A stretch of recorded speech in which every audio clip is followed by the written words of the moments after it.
for peace, then the champion of human rights and renowned country in the field of software and computer science, India would not be at the top list among the world's most rape victim nations. Education. Kind of lesson. The country where sex education is necessary for the students of 5th and 6th class, what kind of moral values they are teaching to their students? वो American embassy वाली बात आती है कि वहाँ से जब से आया तो ये पीटीएम का हामी हो गया। भाईजान कोई पहले तहकीक कर लिया करो। ये 2014 की बात है। अमेरिकन एम्बेसी में अमेरिकन एम्बेसी एक और यूएसएड के इश्तराक से ये लोग एक डिबेट कंपटीशन ऑर्गेनाइज कर रहे थे, जिसमें कहा था कि जी is education necessary for peace, क्या तालीम अमन के लिए ज़रूरी है, आप इसके हक़ में बोलें या ख़िलाफ़ बोलें। मेरे एचओडी ने, मैं army public college of management and sciences में पढ़ता था, उनके शहीर तुम अच्छे तकरीर शकरीर कर लेते तो जाओ। मैंने कहा सर मैं अव्वल तो डिबेट कॉम्पिटिशन्स में हिस्सा नहीं लेता, मैं तो वैसे मुकर्रर हूँ, लेकिन यहाँ तो बिल्कुल भी नहीं जाऊँगा। पीछे अमेरिका का झंडा लगा होगा, सामने मैं तकरीर कर रहा हूँगा तो कोई भी तस्वीर लगा के बोलेगा गद्दार हो गए।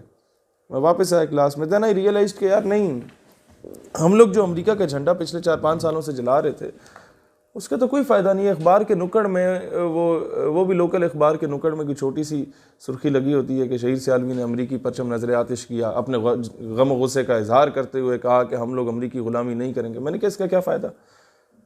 मुझे रियलाइज़ हुआ, मैंने कहा जाके मुँह पे बात करेंगे उनके सफ़ीरों काबीना के सामने। मैं गया एचओडी साहब के पास, मैंने कहा सर मैं जाना चाहता हूँ।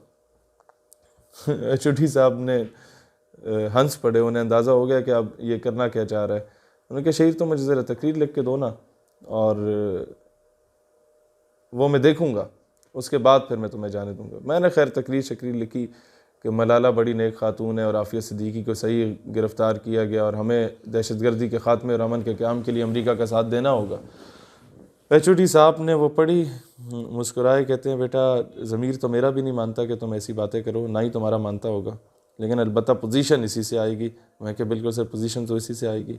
तो क्या पहन के जा रहे हो, शेरवानी तो नहीं पहन रहे? मैंने कहा नहीं सर वो शेरवानी तो नहीं ना, अमरीकी एम्बेसी का फंक्शन है तो पैंट कोट शैंट कोट टाई शाई लगा के जाएंगे। कहता हाँ, यही मैं तुम्हें बता रहा था कि वो कोई बुरा इंप्रेशन उन पर ना पड़ जाए। हम पहली बार ही हमारी यूनिवर्सिटी को जाने दे रहे हैं तो कोई अच्छा इंप्रेशन पड़े। खैर मैं आया, मैंने कहा यार अब वहाँ सच तो बोलना है लेकिन ज़रा सपोर्ट भी लेके जानी चाहिए।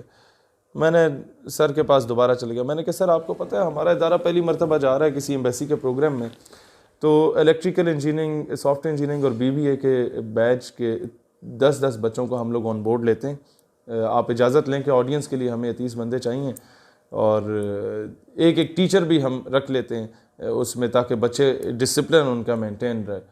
तो जब मैंने ये कहा कि टीचर भी रख लेते हैं तो उनके वहम गुमान में भी नहीं आया कि ये कोई जाके वहाँ पर दंगा शंगा करने के इरादे में। खैर उन्होंने कहा बिल्कुल ठीक है, तो मुझे लिस्टें प्रोवाइड करो किस किस को लेके जाना चाहिए। मैंने कहा सर मैं आपको लायक बच्चों की लिस्टें देता हूँ। अब ज़ाहिर है वो एक डिपार्टमेंट के एचओडी थे तो बाकी डिपार्टमेंट्स में कौन लायक है कौन नहीं है उससे तो उन्हें सरोकार नहीं था। तो मैंने जितने दान नुमा टाइप, माजरत के साथ वो सुन भी रहे हो, मतलब हटे कटे ज़बरदस्त दबंग टाइप हमारे जो दोस्त अहबाब होते थे तमाम डिपार्टमेंट्स के, उन सब के नाम वहाँ तहरीर किए।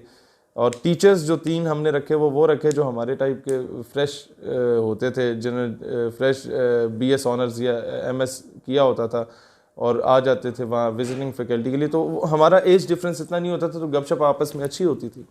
उनको भी हमने ऑन बोर्ड लिया। उन्हें कहा सर आप जाएंगे एम्बेसी का प्रोग्राम है, तो बड़े खुश हो गए कि हाँ चलेंगे इंशाल्लाह। खैर कोस्टर अरेंज हो गई। एम्बेसी के जो भी लड़के शड़के थे उनसे बात होगी कि भाई हमारी ऑडियंस वाले भी आना चाहते हैं तो आप इजाज़त दे दें। उन्होंने कहा जी you are more than welcome, हमें तो इंतज़ार होता है कि कोई सुनने वाला भी आया हुआ हो। खैर 78 एजुकेशनल इंस्टीट्यूट्स के डिबेटर्स गए, बीच में शहीद सियालवी साहब भी गए और 30 बंदे हमारे साथ और चले गए और 3 वो टीचर्स। रास्ते में जनाब पेट्रोल पंप आता है, मैं उन्हें कहता हूँ जनाब ज़रा गाड़ी रोको। पेंट कोट मैंने पहना होता है और साथ एक थैला सा पकड़ा होता है, तो गाड़ी रोको यार मैं वॉशरूम जाना है। गया वॉशरूम में तो शहीद साहब जा पेंट कोट में रहे हैं, वॉशरूम से निकल रहे हैं तो शेरवानी ओढ़ी हुई है। तो वो कहते हैं यार ये क्या चक्कर है। मैंने कहा यार गाड़ी में बैठो फिर बताता हूँ। अभी हमारी यूनिवर्सिटी से जो नेशनल लाइब्रेरी जहाँ पर एम्बेसी अपना प्रोग्राम करा रही थी उसका सफ़र कोई है 25-30 किलोमीटर का, तो घंटा लग ही जाता है। इस्लामाबाद पिंडी की सड़कों पर रश भी होता है। तो रास्ते में मैंने उन्हें कहा यार चक्कर ये है कि जो तकरीर मैंने कल सर को सुनाई थी और तुम लोगों को भी सुनाई थी, मैं वो तकरीर नहीं कर रहा। तो क्या कर रहे हो फिर? मैंने कहा यार मैं तो सच बोलने जा रहा हूँ आज। या आर होएगा या पार होएगा। कहते नहीं यार असी सारे कटे जाएंगे। मैंने कहा यार बात यह है कि अगर निकाले गए तो पाकिस्तान की ज़मीन बड़ी ज़रखेज़ है, और जब लोगों को यह पता चलेगा कि इन्होंने अमेरिका की आंखों में आंखें डाल के बात की हैं, तो तुम लोगों को अगर निकाला भी गया तो अच्छी अच्छी यूनिवर्सिटीज़ में लोग तुम्हें एडमिशन भी दिलवाएंगे और तुम्हारे अखराजात भी खुद अफोर्ड करेंगे। तो वो थोड़े से खैर उन्हें मैंने मुतमईन कर लिया, और मैंने कहा बस मैं तकरीर शुरू करूँगा तो तुम लोगों ने जो है ना वो कर देने हैं, सपोर्ट इस तरह करनी है कि किसी की ज़रूरत ना हो आके मुझे रोके। खैर मैं तकरीर करने गया, क्या तकरीर की वो आप देख लेंगे।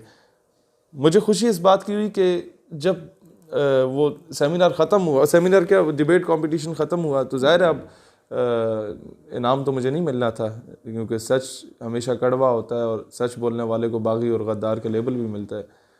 लेकिन तकरीर करके मैं ऑडिटोरियम से सीधा बाहर निकल गया और आधा ऑडिटोरियम जिंदाबाद मुर्दाबाद के नारे लगाता हुआ। What is the literacy rate of United States of America? It's 99%. If education is necessary for peace, then the so-called champion of human rights and world's most well-educated nation, the United States of America, would not be responsible for the insurgency and terrorism in Iran, in Iraq, in Syria, in Pakistan,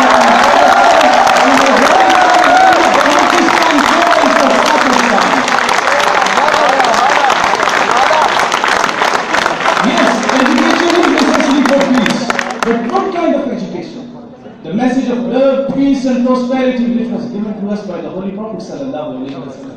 The message which was given to us by the Holy Quran, that if you have killed a single human being, it means you have killed the whole humanity. And if you have killed the humanity.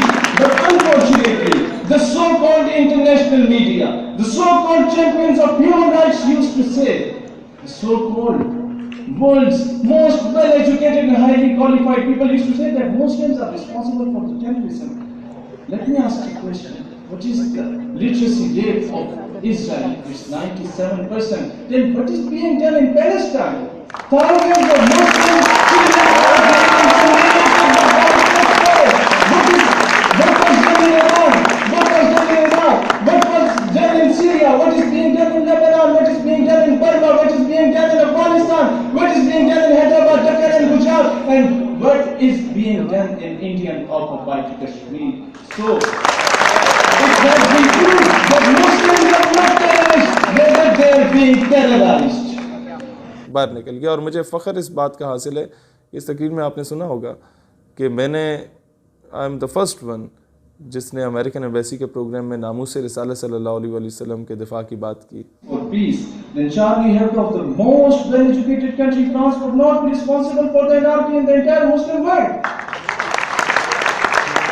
Then according to law of God, where you can't pinch and hurt the feelings of any religion, caste or creed, and according to the international blasphemy law, what do you say about the nation where patients are the most sensitive about their beloved Prophet sallallahu alaihi wasallam? Dear audience, let me to express extent of these patients in my national language, because English linguistics can't absorb by these patients. हमने हर दौर में नामों से रिसालत के लिए छोड़कर सियासत का सिलसिला फ़ुज़ूल, फ़कत एक नाम मोहम्मद से मोहब्बत की। मैंने अफ़गानिस्तान से फ़लस्तीन, कश्मीर से बर्मा तक के एक एक मुसलमान मज़लूम की बात की और कहा कि दहशतगर्द असल तुम लोग हो, अमेरिका वालों, जो दुनिया का अमन तबाह कर चुके हो। खैर जब मैं ऑडिटोरियम से बाहर निकला तो आधा ऑडिटोरियम नारे लगाते हुए बाहर आ गया।